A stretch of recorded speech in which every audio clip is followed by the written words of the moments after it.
lagi sama Mama Yum di sini. Terima kasih sudah mampir ke channel YouTube aku dan sampai di video ini. Wuh. Oke, jadi teman-teman, akhirnya aku mau menceritakan hal ini. Kalau misalnya di video sebelumnya teman-teman ada lihat temenku sendiri yang akhirnya agak sedikit trauma dengan proses hamil, melahirkan dan menyusui. Nah, aku pun punya sedikit apa ya? Trauma sih enggak, cuman kapok. Enggak kapok-kapok banget sih. Jadi gimana ya? Ya pokoknya dari proses hamil, melahirkan, menyusui, terus kemudian MPASI, itu fase yang paling berat buatku itu adalah di MPASI. Jadi aku bilang sama teman-teman, beruntunglah kalau misalnya anak bisa makan terus lahap makannya, terus dia bisa meminta makan sendiri gitu kan, dia tahu benar-benar tahu laparnya kayak gitu. Nah, aku mau cerita tentang dua anakku yang mungkin memang ada perbedaan sih. Jadi perbedaan aku bersikap menyiapkan makanannya mereka ketika mulai MPASI. Oke, kita mulai. Jadi Joan sama Levi, Joan anak pertama, Levi anak kedua. Joan sekarang 4,5 tahun, Levi sekarang 2 tahun. Dan dulu sangat senang ketika ada orang bilang kalau kakaknya susah makannya, nanti adiknya gampang loh makannya. Mitos bestie.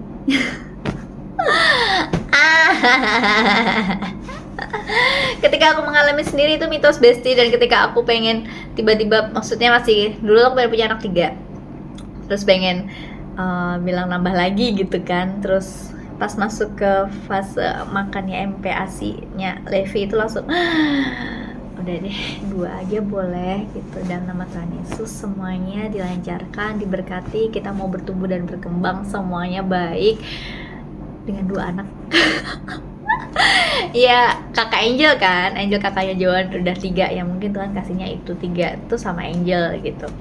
Ya sudah gitu. Jadi gini teman-teman, aku mau cerita sedikit tentang perjalanan aku MPASI lah sampai dari 6 bulan sampai mereka 2 tahun ya. Oke, dari Joan sama Levi itu memang bukan sedikit sih, banyak perbedaannya. Kenapa? Karena ketika Joan anak pertama, kalau misalnya teman-teman tahu Instagramku itu coba aja, kalau nggak salah tuh pakai hashtagnya Joanna Alita deh.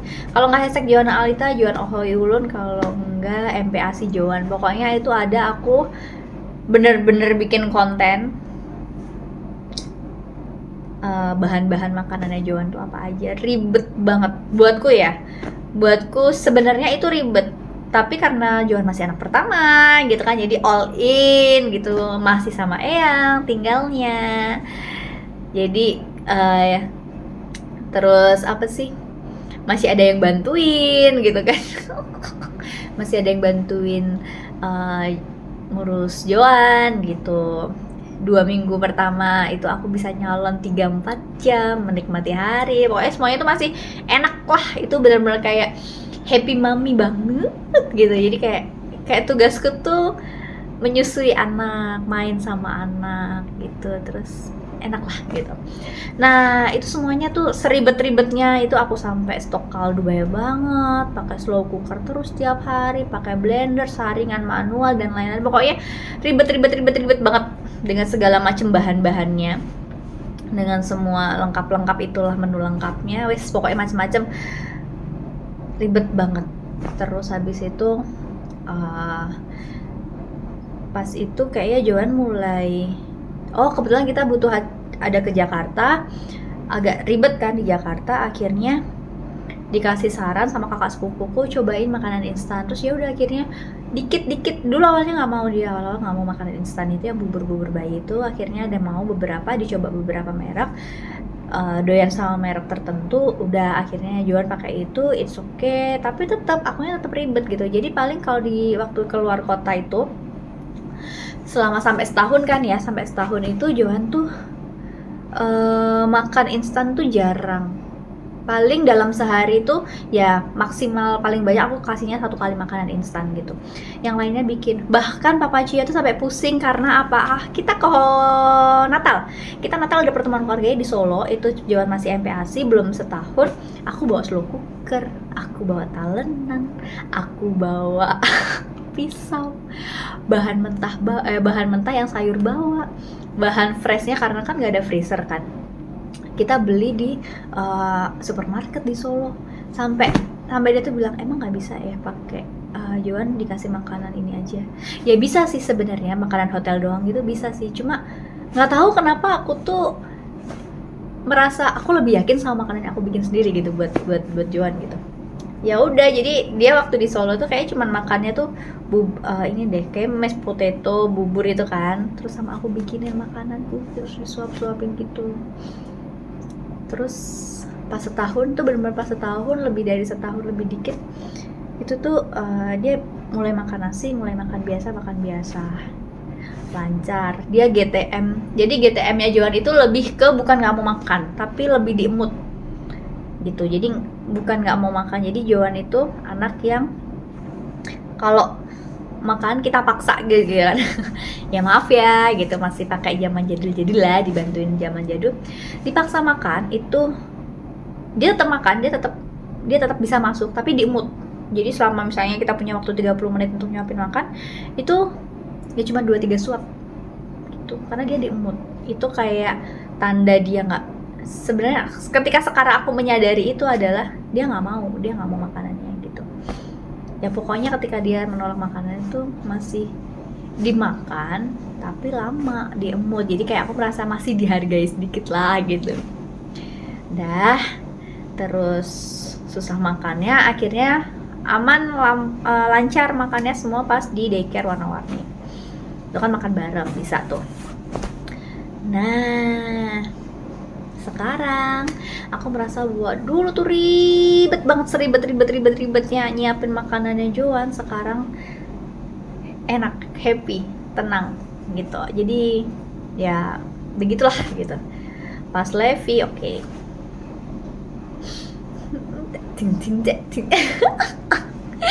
Jadi pas Levi itu kan posisinya Papa Cio udah resign, sudah stay di Jogja. Kemudian kami berempat hidupnya di Jakal. Kemudian ada Joan yang harus diperhatikan juga. Ya terbantu sama daycare karena kan Levi 3 atau 4 bulan tuh Joan mulai masuk daycare gitu. Nah disitulah kesantuyanku kebablasan gitu. Jadi karena di Jakal semua dikerjain sendiri, apa-apa sendiri gitu. Jadi kayak bikin MPASI seribet Joan pakai slow cooker, bahan-bahannya dimasukin segala, bawang merah, bawang putih, bawang bombay, jahe, kemiri, serai, daun salam, daun jeruk. Sungguh ku tak sanggup bila jadi makin kesini tuh makin banyak menu olahan untuk MPASI kan, jadi aku kebanyakan pakai itu. Bener, Levi itu mayoritas aku pakai baby booster, beras booster, lauk yang udah jadi, wes pokoknya lebih ke instan lah gitu. Jadi kalau dulu Joan itu aku lihat resep-resep banyak banget, kalau Levi enggak. Jadi apa aja dimasukin, jadi aku pun nggak gitu yakin sama rasanya, dan itu memang makanan khusus dia. Kalau Joan dulu memang makanannya kita juga bisa dipenyet-penyet gitu, kalau Levi enggak, kayak makanannya khusus dia. Dan kayak aku masak Levi tuh paling masak yang kayak Joan tuh bisa lah, kayak cuman sebulanan doang deh, habis itu udah enggak. Dan tahu hasilnya teman-teman. Di usia 1,5 tahun dia masih menolak nasi. Aku pikir dia emang nggak mau nasinya terlalu keras mungkin ya, jadi dilembekin, nggak mau nasi tim. Akhirnya balik lagi ke nasi tim yang lebih lembek lagi. Terus cobain berbagai macam bubur-buburan, itu juga masuk gitu kan. Terus naik teksturnya susah, akibatnya itu. Jadi naik teksturnya tuh susah Levi. Habis itu karena kan kemarin tahun lalu itu Levi kan baru Januari kemarin nih 2 tahun. Desember itu kita mau di Solo tuh 4 hari. Itu PR banget kalau misalnya Levi nggak bisa makan yang biasa gitu. Akhirnya di bulan apa ya, Septemberan itu aku udah mulai cari-cari konsul Levi ini gimana dan lain-lain.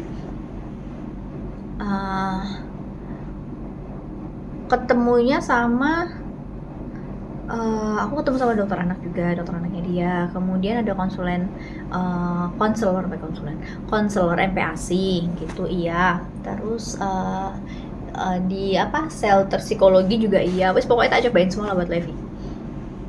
Karena itu tadi banyak, menurutku ya, banyak yang masih kurang lah di Levi. Kupikir dia nggak bisa tekstur kasar, ternyata pas dicek enggak sih. Dia bisa karena apa? Kerupuk bisa, ini bisa, daging-daging. Aku beli temenku tuh ada dimsum sama risol yang isinya bolognese itu. Dia Levi mau gitu. Jadi memang ditemukan bahwa Levi itu bukan susah naik, bukan susah sama tekstur keras gitu, tapi lebih ke moodnya dia sama ini apa sih, area lidah sama mulutnya dia kayak kurang terstimulasi. Nah, karena emang efek di bicaranya juga memang dia agak terlambat. Ini juga lagi dikejar. Jadi pokoknya semuanya tuh Levi lagi PR banget, memang banyak yang harus dikejar sama Levi. Kenapa? Karena kita terlalu, dari awal itu memang hidupnya berempat dan semua apa-apa aku kerjain sendiri. Jadi kayak nemenin Levi main tuh kurang banyak gitu kan. Yang nemenin Levi tuh semuanya cuman aku. Seringnya aku di rumah sama aku. Makanya terus pas aku udah capek tuh mungkin aku lebih ke rebahan, lebih ke yang adanya gitu. Beda banget lah sama Joan. Jadi ketika ini Levi mulai kemarin ikut terapi wicara, itu baru apa yang dulu aku lakuin ke Joan itu dilakuin sama terapisnya ke Levi. Jadi sampai aku tuh bilang, Pi maaf ya gitu, dulu mama bisa kayak gitu ke Jojo, makanya Jojo bisa aktif bicaranya, bisa lebih, pemahamannya lebih banyak, lebih cepet dan lain-lain, sedangkan Levi tidak gitu. Terus habis itu cerita-cerita ya harus kita sadar ya udah pas hidupnya sendiri, nggak ada yang bantuin. Terus yang ngajak mainnya cuman sama mamahnya, kan yang dikerjain banyak, maksudnya sama mamahnya yang kerjain banyak. Terus ditambah lagi si stimulasinya ini, jadi mamahnya kurang menstimulasi si Levi gitu. Padahal dengan kondisi dia yang prematur itu seharusnya lebih banyak stimulasi lagi gitu. Ya begitu. Jadi kalau misalnya buat teman-teman yang MPASI-nya kebanyakan instan, siap-siap kayak Levi nanti. Jadi dia lebih pemilih sih. Jujur Levi itu lebih pemilih daripada Joan gitu. Menunya tuh susah. Ini lagi mau dicobain lah, nanti lah 2 tahunan lebih, 2,5 lah. Nanti daycare kali aja, nanti bisa bagus juga di daycare-nya Levi. Semoga nanti lebih baik gitu. Jadi kalau misalnya memang seandainya bisa mengulang waktu, aku akan mengulang ke proses MPASI-nya Levi, karena banyak yang harus diperbaiki mamahnya. Maaf ya Pi, mohon maaf lahir batin ya Pi ya gitu. Jadi kayak ya karena anak kedua jadi digampangin sih gitu. Digampangin mamahnya, tapi akibatnya panjang gitu. Jadi ketika Joan aku ribet teng 1 tahun makan nasi, makan apa jajan apa, aman, oke gitu. Kalau Levi karena terlalu mamahnya maunya yang satset, yang nggak ribet, terus jarang masakin juga, jadi Levi itu kurang stimulasi, jadi rasa-rasanya tuh loh, rasa bumbu-bumbunya, bumbu yang biasa-biasa aja itu kurang, jadi dia kurang terlalu mengenal banyak rasa gitu. Tekstur mungkin sensornya dia juga sepertinya kurang juga stimulasinya, makanya lagi banyak PR dikit-dikit. Tes apa aja lah Pi, yuk dilancarkan rezekinya kami, jadi bisa berjuang buat Levi biar nanti Levi tidak ketinggalan sama teman-temannya gitu. Demikianlah sekilas curhatan Mama Yum tentang per-MPASian anak-anak. Semoga bisa menjadi salah satu pengalaman buat teman-teman yang mungkin anaknya 2 yang atau lebih yang ribet. Makanya ya nggak apa-apa, dinikmatin aja. Kebanyakan ya instan boleh, tapi kalau terlalu banyak ya nanti resikonya di setelah 1 tahunnya. Jadi resikonya tuh malah lebih panjang gitu loh, susah makannya itu setahun plusnya itu lama tuh, karena kemungkinan memang dari mulai MPASinya yang kurang macem-macem gitu.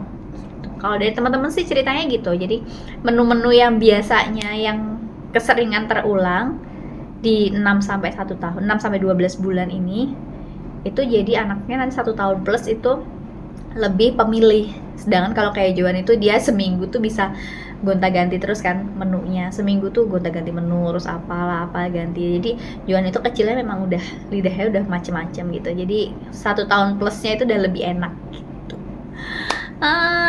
Semoga dilancarkan semua ya ibu-ibu MPASinya.